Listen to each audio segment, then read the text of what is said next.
Hello, hello, femme de merveille, j'espère que tu vas bien. Alors, nous continuons notre mini micro-série série vidéo sur l'article les 5 attitudes à adopter quand nous prions sur les traces de Bartimée. Donc, c'est l'un des articles les plus lus et comme je l'ai dit, dans ce mois de septembre, pour les 1 an du blog, j'ai décidé de revenir en vidéo sur les articles que vous avez aimé, tout simplement. Donc, cette histoire se trouve, nous continuons dans l'histoire de Bartimée, cet aveugle qui a été guéri. Tu trouves là l'histoire dans Marc 10, versets 46 à 53. J'ai eu envie de juste relire ce passage avant de continuer ce que nous avions déjà vu. Donc, ils arrivèrent à Jéricho. Lorsque Jésus sortit de la ville avec ses disciples et une assez grande foule, Bartimée, le fils aveugle de Timée, était assis en train de mendier au bord du chemin. Il entendit que c'était Jésus de Nazareth et se mit à crier « Fils de David, Jésus, aie pitié de moi !» Beaucoup le reprenaient pour le faire taire, mais il criait beaucoup plus fort « Fils de David, aie pitié de moi !» Jésus s'arrêta et dit « Appelez-le !»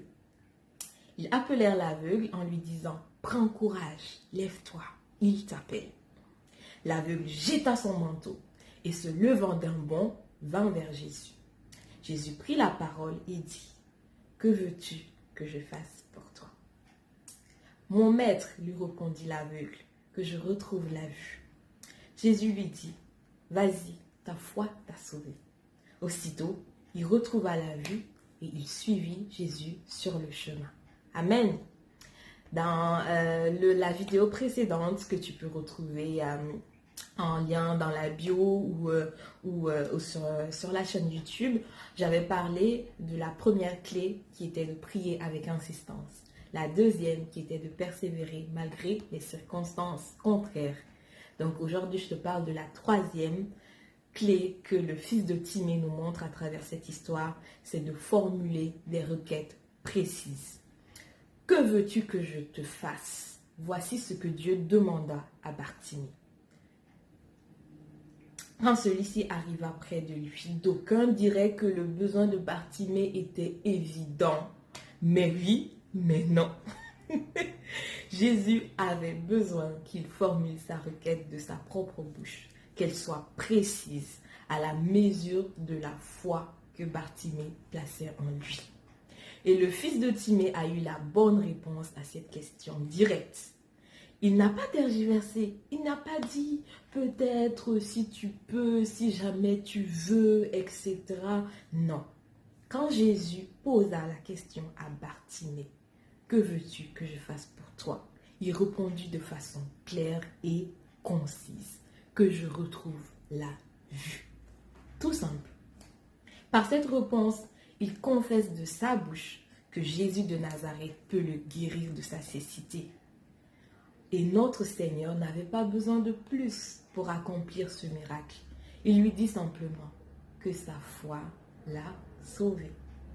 Alors, si tu arrives à avoir l'attention de Jésus aujourd'hui, comme j'en ai parlé dans la clé précédente, qu'il t'appelle et qu'il te demande ce que tu veux, est-ce que tu serais capable de formuler ta requête de façon claire et précise comme Bartimée? Pose-toi la question 6. Est-ce que tu pourras dire avec précision ce que tu veux à Dieu, sans reformuler, sans arrondir les angles, sans diminuer la tâche parce que tu doutes qu'il puisse le faire vraiment, qu'il puisse faire à cette grandeur-là et tout? Est-ce que tu pourras vraiment formuler de façon précise?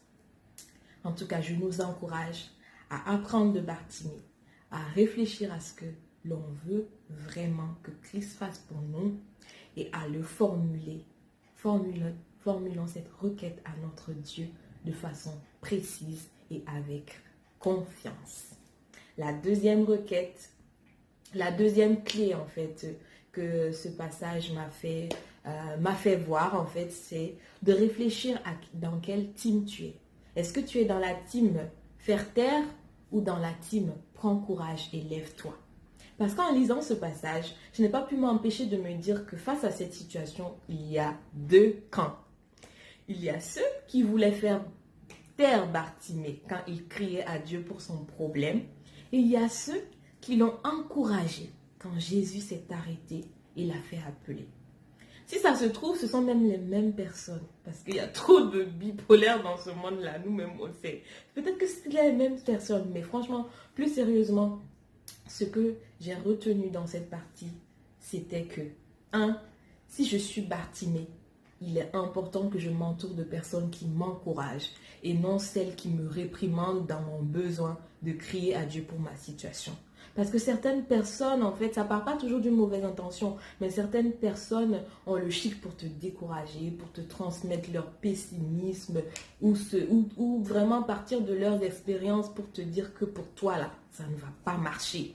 Mais la réalité est que nous n'avons pas la même relation avec Dieu. Et lui, il n'a pas les mêmes plans pour chacune de nous, tout simplement.